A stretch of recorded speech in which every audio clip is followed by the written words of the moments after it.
Tidak garang, maksudnya saya menyampaikan beberapa hal kalau sesuai ya kita apresiasi. Dan ya menurut saya seorang komisioner harus begitu. Ketika sesuai ataupun malah lebih dari sesuai kita harus beri apresiasi. Makanya di KPI pusat itu ada berapa namanya anugerah Syiar Ramadan, anugerah KPI, anugerah itu kan penghargaan. Tapi ketika dia melanggar, maka kita harus bahwa dia melanggar begitu.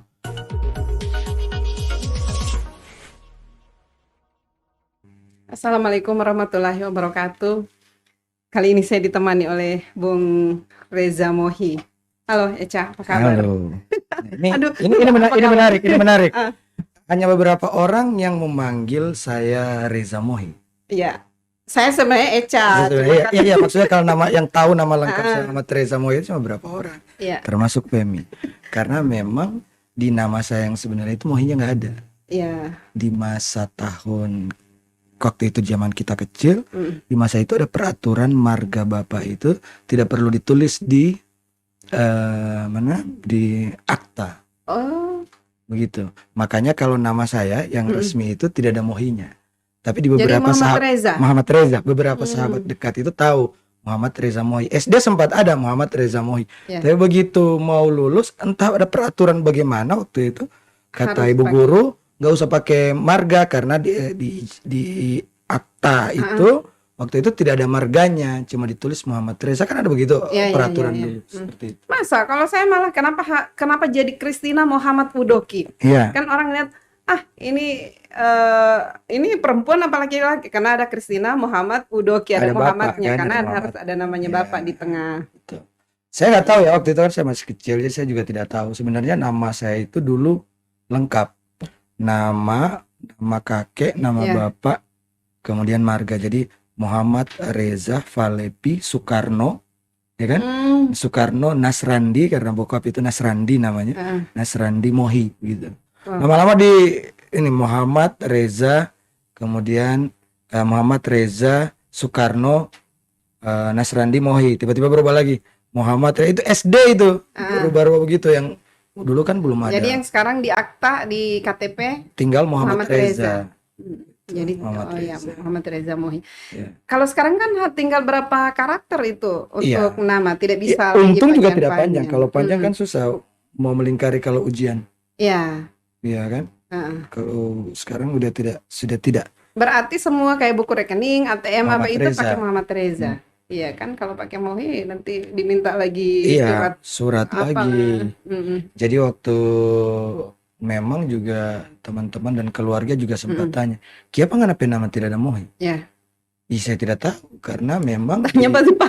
Bukan tanya tiba-tiba, memang di aturan dulu itu begitu waktu sekolah.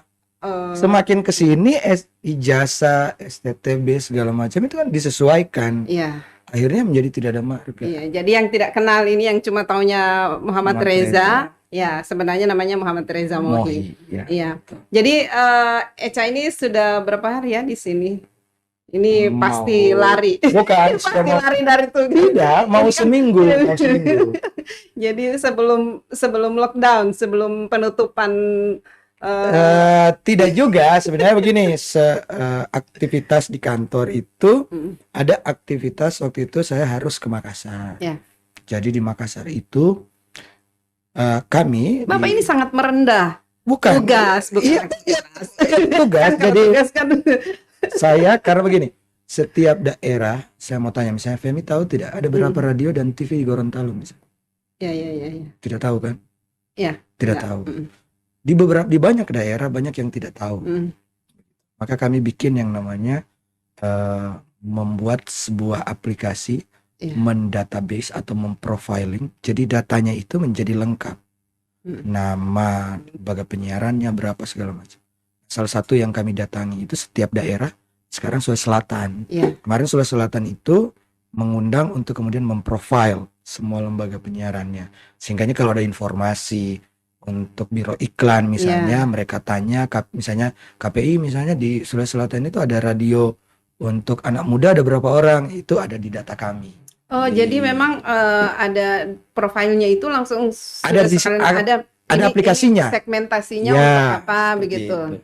Jadi kami membuat namanya aplikasi. Itu programnya KPI? Ya, di aplikasi Smile. Jadi sejak saya di KPI, salah satu hal ada datanya tapi manual.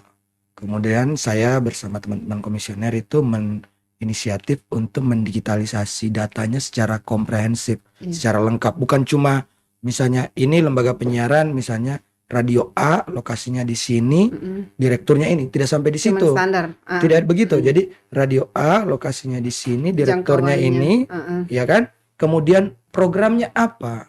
Siapa yang dia sasar? Begitu, targetnya siapa? Jadi orang yang butuh informasi tentang radio itu mau atau TV itu mau misalnya menggunakan jasanya, dia sudah ada gambaran. Iya, misalnya gitu. Produknya ini untuk apa gitu. Untuk apa. Jadi harus memilih radio yang itu informasi didapatkan di mana itu? Ada aplikasinya namanya masih terus kami kembangkan, smile.kpi.co.id. Smile senyum. Sudah berapa daerah yang sebenarnya untuk data jumlah itu semua daerah sudah kami input, tapi untuk memprofiling isi profil masing-masing itu memang perlahan. Jumlah radio saja di Indonesia FM itu ada 1979. Wow. Banyak sekali. Banyak sekali. Kemudian di televisi itu ada di 728. Jadi banyak sekali. Jadi memang ya step by step. Salah satu masalah kita di negeri ini adalah data. Nah, ini upaya untuk memperbaiki. Harus ada database. Iya. Kan radio tadi ada 1975 ya di Indonesia. 79. 79 di Indonesia. Nah, ini apa namanya? Tapi kan untuk membuat radio itu kan tidak semudah membuat online yang hari ini bertambah 100, besoknya lagi tambah 100 betul. Sampai tidak terhitung lagi berapa banyaknya. Tapi di radio kan masih untuk membuat radio itu mendirikan radio itu tidak, radio apalagi televisi tidak semudah mendirikan online. Nah, ini sebenarnya tapi tetap juga bertambah banyak ya. Tetap juga bertambah banyak. Mulai beberapa tahun terakhir ini kan mau bikin radio itu untuk mendapatkan izinnya ada yang namanya harus dibuka dulu yang namanya peluang usaha, gitu kan? Pemerintah harus membuka yang namanya mau dimungkinkan bukan peluang usaha. Nah, beberapa tahun terakhir memang sudah tidak ada. Sejak saya masuk KPI pusat itu tidak ada lagi peluang usaha, istilahnya moratorium. Jadi dihentikan. Jadi Eca yang moratorium ini? Bukan saya. Pemerintah begitu ya, pemerintah tapi kan dari KPI juga diajak bicara dan pada waktu itu kami sepakat moratorium dulu, belum ada tambah-tambah radio dulu atau TV dulu kecuali digital. Tapi memang perbincangan digital itu panjang. Nah, belum ada tambah TV ataupun radio baru dulu. Karena memang sistem sekarang mau digitalisasi, apalagi sekarang kan perkembangan zaman tuh semakin kuat. Contohnya sekarang kita podcast kan. Nah, makanya juga ada yang namanya konvergensi. Ada teman-teman di radio, coba perhatikan. Teman-teman di radio, meskipun yang kalau dulu cuma suara saja, mereka konvergensinya ke online juga. Jadi sambil diskusi biasa di radio, mereka taruh kamera. Ada live-nya. Ada live-nya juga, udah ada di Facebook, udah di YouTube. Jadi memang kita harus segera bisa menyesuaikan. Ya kalau tidak, saya ingat dulu siaran pertama kali saya siaran di radio di Suara Celebes tahun 99. Tahun 99. Kita masih liputan sama-sama. Jadi malam saya siaran, pagi saya harus liputan. Kita sama-sama, Femi dicetak, saya di radio reporter. Jadi kebayang aktivitas waktu itu, kaset harus pilih sendiri, ambil sendiri. Kemudian musik mesti mau. Jadi tidak kayak sekarang komputer pilih. Jadi mesti mau mundur pelan-pelan di rewind begitu kan, kemudian diukur-ukur kapan bicara, kapan. Saya ada beberapa fotonya mungkin nanti bisa di-share. Jadi itu menarik dan ada tantangannya. Di samping sekarang kalau dulu radio kan untuk putar lagu itu ada izinnya. Maka ketika saat ini ramai kan bahwa lagu-lagu itu tidak boleh sembarangan diputar, harus ada izin, harus bayar hak cipta royalti di PP tentang hak cipta yang terbaru setelah Undang-Undang Cipta Kerja kan? Iya. Nah itu kan ada yang apa namanya di YouTube, channel YouTube, tapi dia menggunakan lagu-lagu itu yang untuk karaoke misalnya, dan itu enggak apa-apa ya? Ya kalau di platform tertentu ada kena yang namanya hak cipta, memang hak cipta. Misalnya saya misalnya pakai lagunya teman-teman The Soul misalnya di film saya dulu. Itu karena teman-teman The Soul sudah mendaftarkan itu melalui pihak ketiga untuk hak ciptanya. Meskipun si The Soul-nya oke, saya pakai lagunya, tapi begitu masuk di platform saya kena hak cipta. Begitu. Saya jadi tidak boleh, ada aturannya. Tapi YouTube tidak bisa menyeleksi itu. Ada dari YouTube ada. Ada dari YouTube ada. Misalnya podcast ini kemudian di CCP di belakang ada lagu dari orang, itu biasanya dikasih tahu. Pilihannya ada dua, ada yang bisa pakai dengan share profit, ada yang tidak boleh pakai sama sekali. Begitu, ada sama sekali tidak boleh pakai.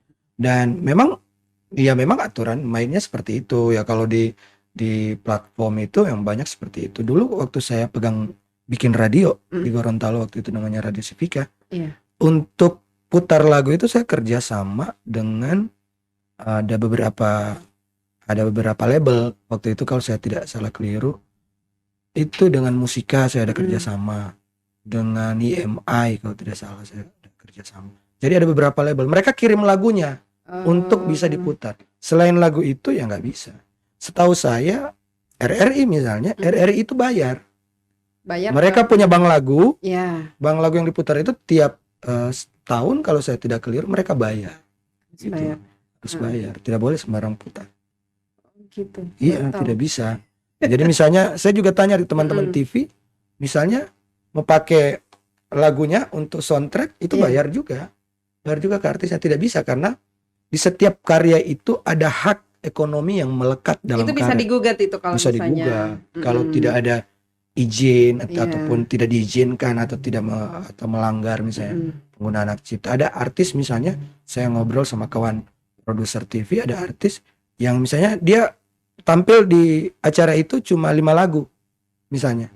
Kemudian misalnya program itu mau diputar lagi, ya harus bayar lagi. Program itu mau terekam, mau putar lagi, live-nya sudah, kemudian putar lagi, itu kena lagi. Informasinya begitu.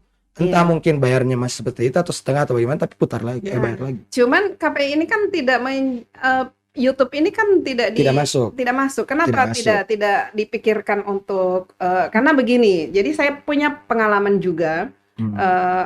Ada salah seorang pejabat yang di sini, kemudian dia tersandung salah satu ada kasus lah begitu. Dan itu disiarkan di YouTube tanpa tidak ada cover buat site-nya. Itu kan liar begitu saja, dia share kemana-mana dan sangat merugikan oknum pejabat ini. Nah, ini kan siapa yang mengawasi ini? Nah, gini.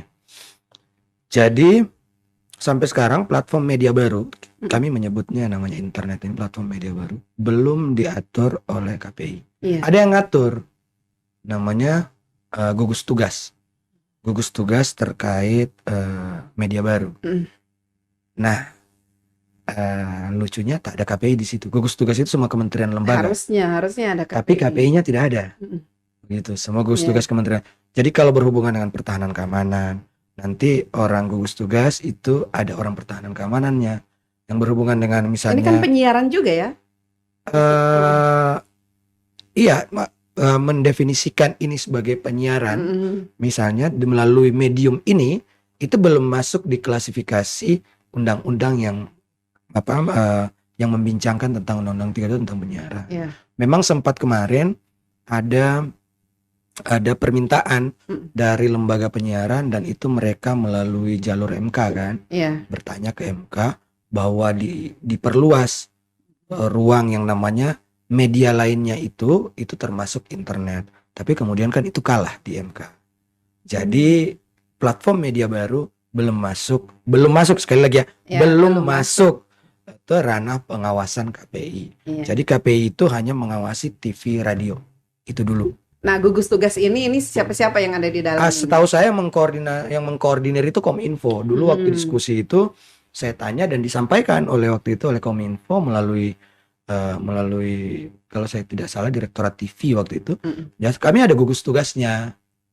Nah, memang KPI tidak ada di situ. Gugus tugas itu menyangkut semua kementerian lembaga. Jadi kalau ada informasi misalnya kayak tadi, tidak ada cover both side, misalnya dia sembarangan bicara di situ, itu ya bisa diadukan ke gugus tugas. Enggak, bisa diadukan ke menggunakan pasal-pasal ITE. Oh ya, ITE. Akhirnya ke ITE kan, akhirnya geraknya pidana.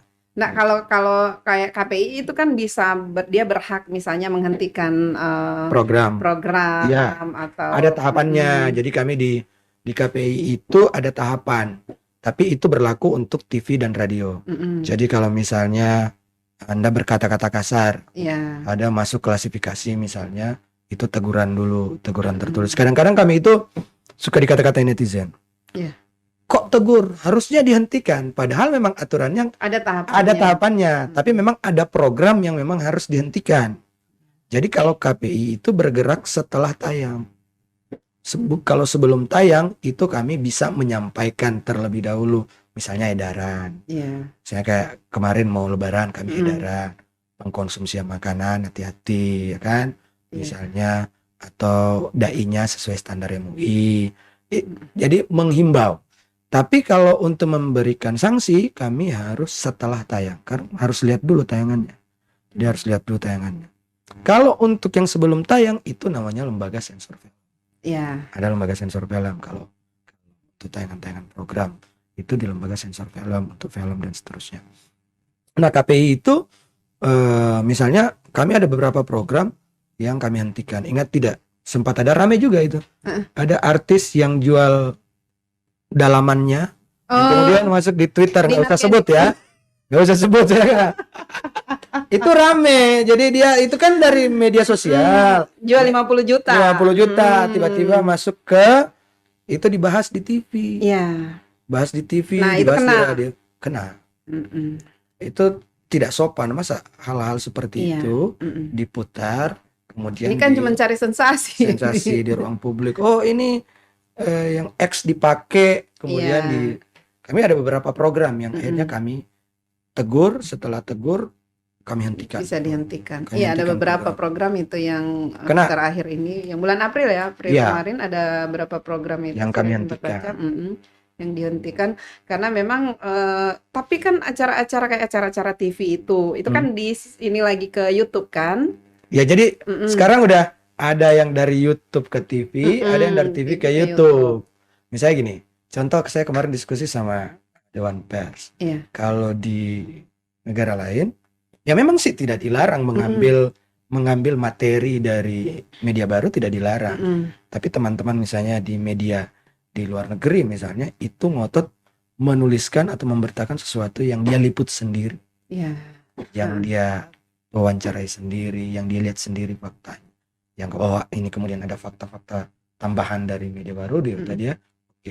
Tapi yang repot kemudian fakta itu tidak bergerak dari kantor, faktanya diambil semua dari siaran-siaran dari media baru ini, konten-konten media baru. Terus fungsi-fungsi, ya kalau kita dulu jadi wartawan kan, kita untuk tahu berapa harga rica, tomat dan segala macam, kita kan harus ke pasar sentral, wawancara, kemudian ke penjualnya, tahu ini kemudian diambil, misalnya rica itu ambilnya dari mana, kenapa harganya begini, kita tahu harga di pedagangnya berapa. Itu fakta yang kita sampaikan. Itu kerja saya dulu itu. Ya, kerja ibu dulu. Wartawan ekonomi. Jadi saya punya langganan orang yang selalu ditanya-tanya soal bagaimana pasar sekarang. Di sentral harganya berapa, harga-harga yang dijual yang di pasar-pasar dadakan berapa. Ya, sampai waktu itu jadi kita itu dulu ada harga-harga dari Perindak. Nah, Perindak ini kan biasanya update-nya per minggu, tidak setiap hari, dan itu iklankan di koran. Kemudian ada ibu yang bilang begini, itu di Gorontalo Pos harga rica cuma sekian. Ya, sana pergi beli di Gorontalo Pos. Karena harga di lapangan. Nah, sementara di liputan ekonomi kan mau tidak mau kita harus terbitkan juga ini yang permintaan dari Perindak. Nah, sementara di halaman ekonomi itu harganya update memang. Jadi harga Perindak dengan harga yang beda. Hasil di lapangan beda. Oh gitu. Jadi kan Perindak kan harganya per minggu. Jadi dia pasang iklannya untuk update hari ini, tapi pasangnya 1 minggu. Jadi ketika minggu break atau hari keberapa sudah berubah harganya, mereka tidak tahu itu. iya, Jadi di iklannya juga tidak berubah. Iklannya tidak berubah, sementara di halaman yang berita yang kita cari sendiri itu harganya sesuai dengan fakta di lapangan. Fakta di lapangan. Jadi iya.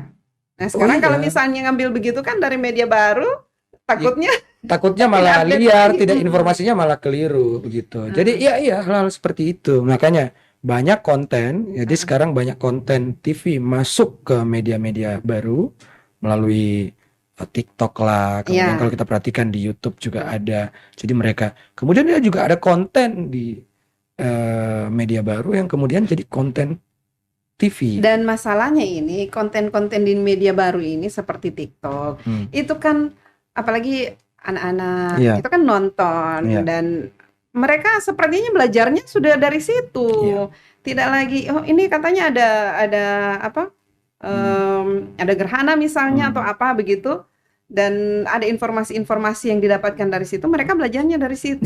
Lebih mudah bagi mereka dapat informasi dari situ dibandingkan mereka harus belajar. Iya, makanya saya bilang, saya sering diskusi dengan teman-teman dosen karena saya dosen juga kan. Saya bilang bahwa agak sulit kita membendung medium ini menjadi referensinya anak muda. Betul. Ataupun kelompok-kelompok pembelajar. Maka cara satu-satunya adalah membuat e-learning. Bagaimana saya ada kenalan di salah satu universitas, dia membuat konten pembelajaran mata kuliahnya itu di TikTok. Dan itu menarik begitu, dan dia dosen dan menarik begitu. Jadi hal-hal seperti itu menurut saya butuh inovasi, butuh kreativitas, bahwa proses apalagi ini mau COVID, kita tidak ada tatap muka.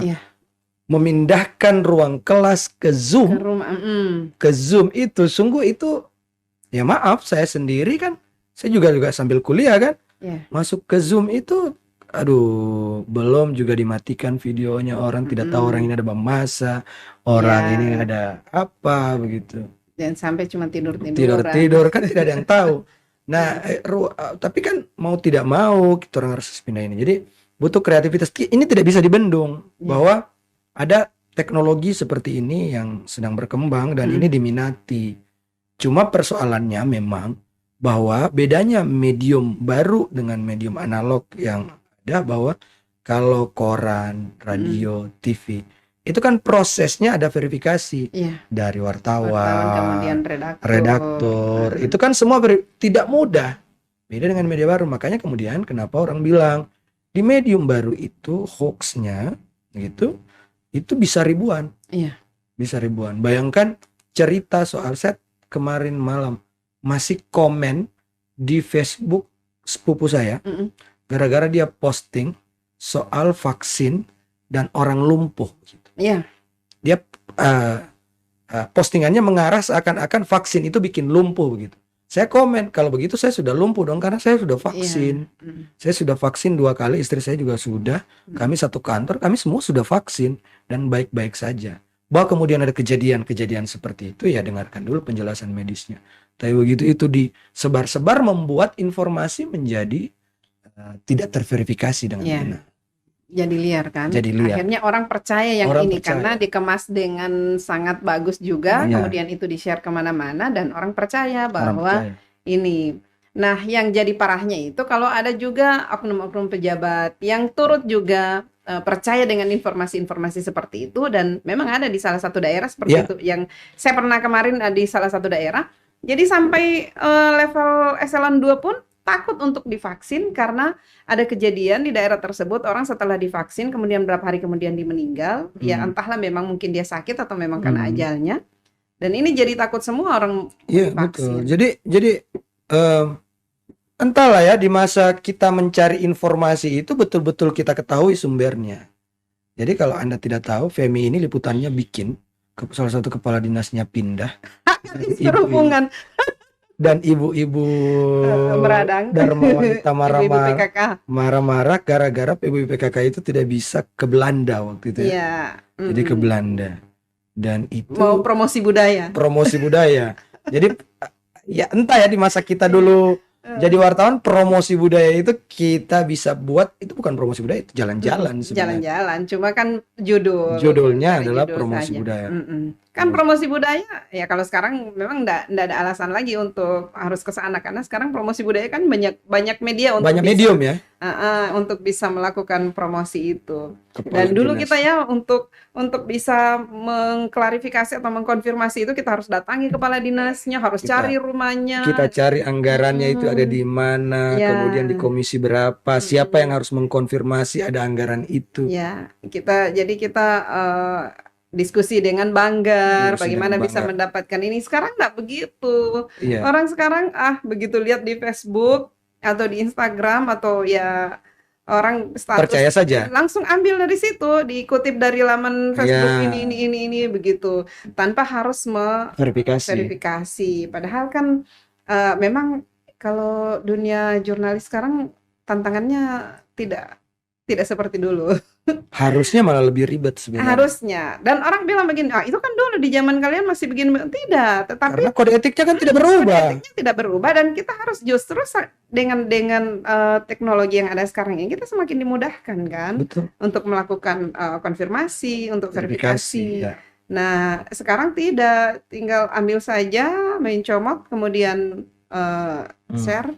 Sudah, cukup. Dan kadang-kadang malah kalau kita perhatikan fakta-fakta yang ada itu malah opini, kadang-kadang ya opini itu terlalu, kami juga pernah menegur gara-gara opini ketika awal pandemi. Ada lembaga penyiaran yang kemudian berspekulasi, dia tidak mendapatkan narasumber, kemudian dia berspekulasi. Nah itu kena tegur memang, kena tegur karena hal seperti itu tidak berhasil menyatakan fakta dengan benar. Tidak ada yang memverifikasi faktanya.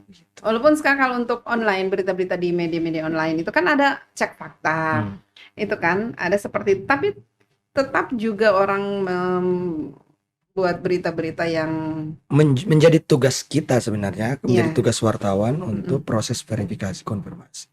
Itu part yang sulit memang, tapi harus dilakukan. Konfirmasi, verifikasi bukan hanya dari lisan, tapi verifikasi data, verifikasi fakta-fakta yang terjadi itu. Menarik.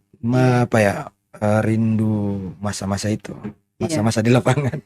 Nah, Echa ini orang yang saya bangga sebagai teman, bangga karena satu-satunya yang bisa tembus ke KPI. KPI ini mungkin bisa diceritakan ini supaya jadi, kan orang-orang dari sini kemudian memang waktu Echa sempat WA kan masuk KPI, saya bilang luar biasa ini. Jadi waktu itu sebelum yang periode ini sebenarnya saya sudah punya rencana ketika 2016 mau ikut, tapi pada waktu itu tidak ada, ya begitulah, masih belum serius. Kemudian juga waktu itu tidak diizinkan Pak Rektor. Masa itu tidak diizinkan Pak Rektor waktu itu gara-gara ada apa begitu.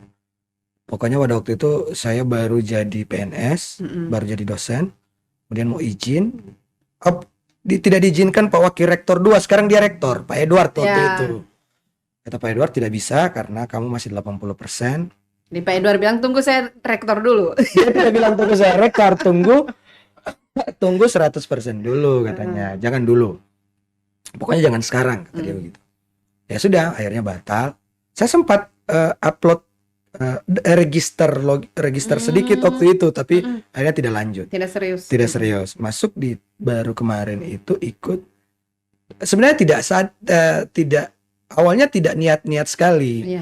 Cuma kebetulan ada kawan-kawan di KPI Pusat waktu itu, mereka WA. Pak Reza nggak mau ikut, ini ada ini katanya, ada KPI Pusat. Ya sudahlah kalau gitu, saya ngobrol sama istri. Kata istri saya, oke, coba ikut. Pada waktu itu dari 400 lebih kalau saya tidak keliru. Dari 400 lebih apply. Pada waktu itu kami diminta apply dulu administrasi. Jadi gitu, dari 400.000 kemudian turun 200 kalau saya tidak keliru. Kemudian suruh bikin makalah. Ikutlah. Jadi prosesnya waktu itu ada 4-5 bulan. Jadi ada berapa tahapan? berapa tahapan. Jadi ikut dulu, kirim online begitu, kirim email, kirim ini, baru ikut. Jadi pada waktu itu ya saya yang tahu itu ikut, mungkin selain teman-teman dekat yang tahu itu Kajur. Kajur saya pada waktu itu bercitra. Saya kasih tahu Ibu Kajur, saya mau ikut. Saya bilang, oke, kata dia, ikut dulu. Sudah ikut. Setelah ikut, yang rame itu saat mau setelah tes psikologi mau fit and proper test.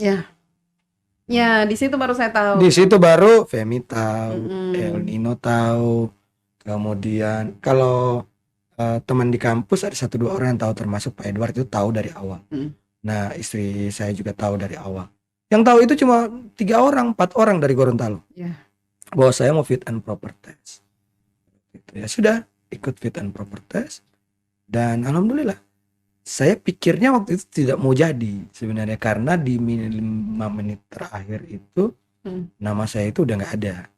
Makanya pada waktu mau pemilihan itu saya sudah di belakang, di kedai DPR di belakang itu, minum kopi di situ. Setelah fit and proper test. Jadi fit and proper testnya, tapi tidak langsung. Tidak langsung ya? Fit and proper test dulu beberapa hari, 3 hari karena ada berapa orang waktu itu, bukan cuma 27, ada 32 orang. Selesaikan itu, baru setelah itu langsung pemilihan. Nah, pada waktu itu saya di hari kedua, pemilihannya itu di hari ketiga, setelah selesai semua. Nah gitu. Dan ya, tapi pada saat di DPR luar biasa pertarungannya, dan saya harus clear menyatakan bahwa peran Pak El Nino luar biasa. Tapi tidak, karena tidak ada Mohinya di belakang. Kalau itu Anda konfirmasi ke Pak El Nino langsung. Karena tidak ada Mohinya di belakang, jadi tidak ketahuan kalau ini backingnya. Tidak sih sebenarnya, karena pada waktu itu saya sudah berapa orangnya, saya undang podcast, dan beberapa orang itu menyebut namanya Pak El Nino. Jadi ada yang Paskas itu, dia bilang orang yang pertama ini. Paskas. Ya, orang yang pertama menyumbang di Paskas Gorontalo itu Pak El Nino. Terus Ibu Carmila dia juga menyebut Pak El Nino. Ini lagi satu lagi menyebut. Bukan, karena itu fakta begitu. Itu fakta. Kita harus clear menyatakan bahwa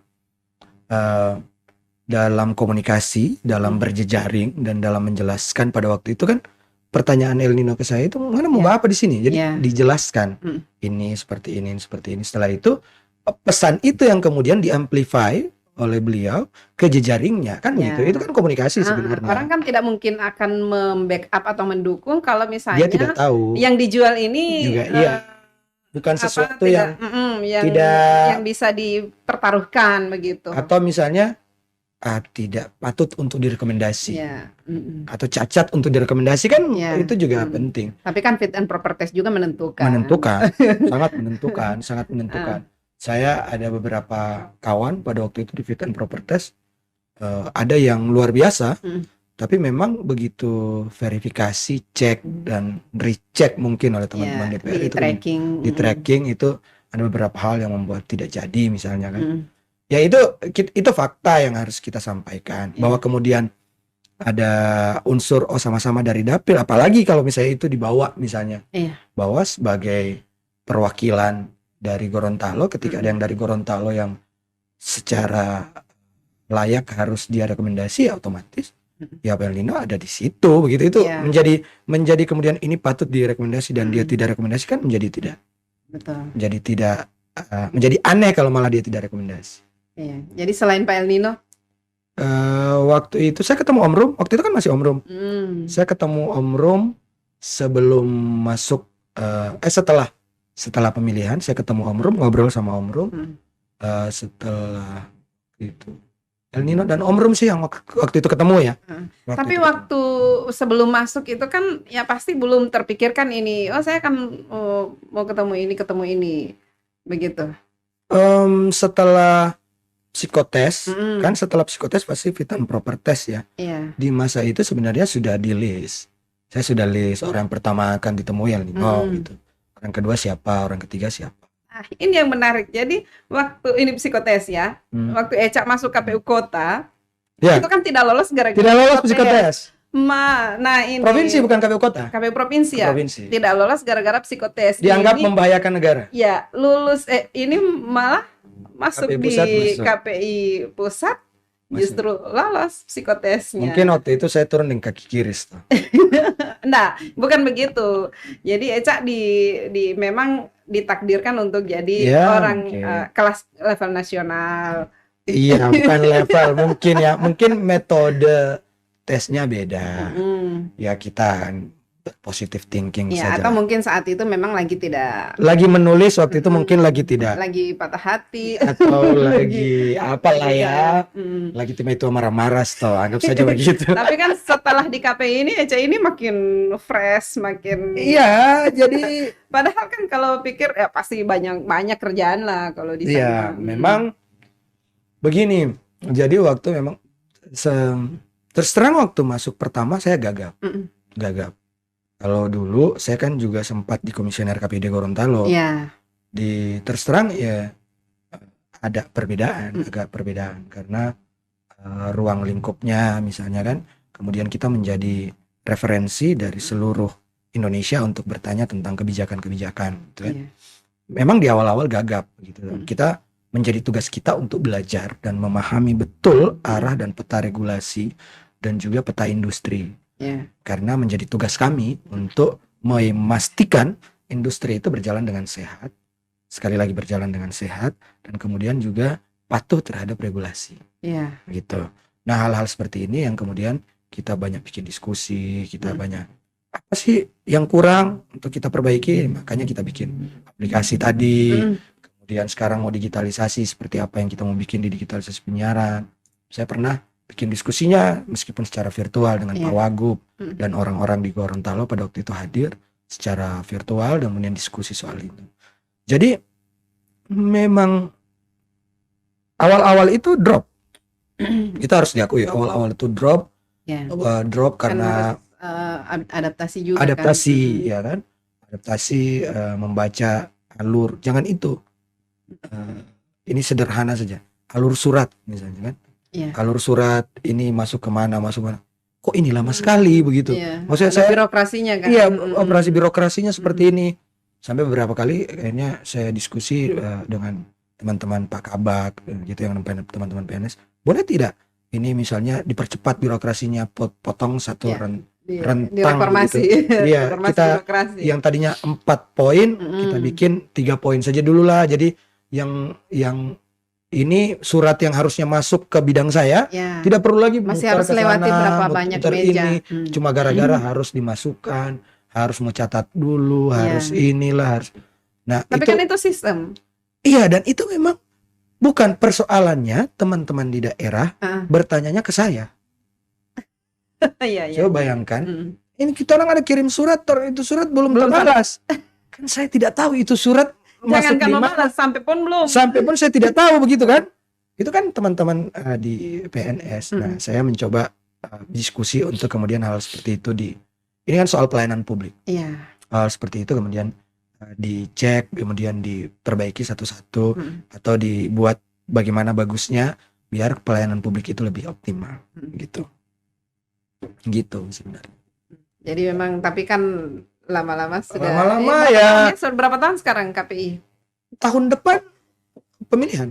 Iya, jadi ini kan mau berpisah dengan istri, ya pastilah LDM, long distance marriage, LDM dengan istri, tapi berani untuk mengambil keputusan bahwa saya harus ke sana. Iya, pertama bahwa tadinya mau aja istri. Kan istri juga tugas juga di sini. Nah itu istri tugas di sini dan sesuai peraturan itu nggak ada lagi titip, adanya pindah. Oh iya. Tidak ada lagi titip misalnya. Jadi nanti takutnya suami, pindah ke sana, terus Eca pulang selesai, lagi. Terus gimana mau urus pindah bolak-balik kan gitu. Jadi akhirnya kemudian istri itu kan dia punya fungsionalnya itu auditor. Jadi kalau cuma dia titip dan tidak melaksanakan fungsinya jadi rugi, dia ngejar auditornya. Jadi kata istri saya, pernah ini kan cuma berapa tahun dulu waktu kuliah dulu di Bandung kuliah, terus kerja di Jakarta berapa tahun juga sama saja. Apalagi di Bandung banyak yang bening-bening. Iya. begitulah. Biasalah. Biasa. Jadi biasa ya, istri Biasa. sudah terbiasa. Biasa. Iya, kan tahun depan pemilihan lagi. Pemilihan lagi. Masih mau lanjut lagi? Insya Allah kita tetap mau ikut, optimis. Tapi kan memang ini semua penentunya rezeki itu kan ataupun pekerjaan itu kan sudah ada ketentuannya. Iya. Jadi Cuman kita usaha ya usaha. Iya. Tapi saya kalau saya lihat ya selama ini sering dapat informasi juga. Eca itu garang juga kalau di apa namanya Di forum. di forum. Kemudian kalau ada pleno atau apa. Saya berkawan. Tidak. Saya sering bilang ke teman-teman bahwa apalagi ke lembaga penyiaran saat evaluasi. Saya ini tidak garang. Maksudnya saya menyampaikan beberapa hal kalau sesuai ya kita apresiasi. Dan ya menurut saya seorang komisioner harus begitu. Ketika sesuai ataupun malah lebih dari sesuai kita harus beri apresiasi. Makanya di KPI Pusat itu ada berapa namanya anugerah Siar Ramadan, anugerah KPI, anugerah itu kan penghargaan. Tapi ketika dia melanggar, maka kita harus bahwa dia melanggar begitu. Misalnya yang tayangan yang tidak boleh kekerasan di jam anak. Dia putar kekerasan jam anak ya harus kita sampaikan, kita harus. Jadi KPI mengawasi itu semua 24 jam. 24 jam. Jadi kami ada 200 lebih orang yang tugasnya per 6 jam nonton TV dengan radio. Itu ya. Dia sistemnya. Dan ini kan radionya banyak, radio banyak. Oh tidak, ada pembagian. Di daerah itu diawasi KPID, yang induk jaringan diawasi KPI Pusat. Kami itu yang kami awasi radionya ada juga induk jaringannya di pusat, begitu juga dengan TV. Jadi kami itu setiap orang itu yang 200 lebih tadi setiap 6 jam dia nonton TV dengan radio. Jadi ada yang dengar radio, ada yang nonton TV 6 jam. Dia mengecek ini setiap hari. Setiap hari.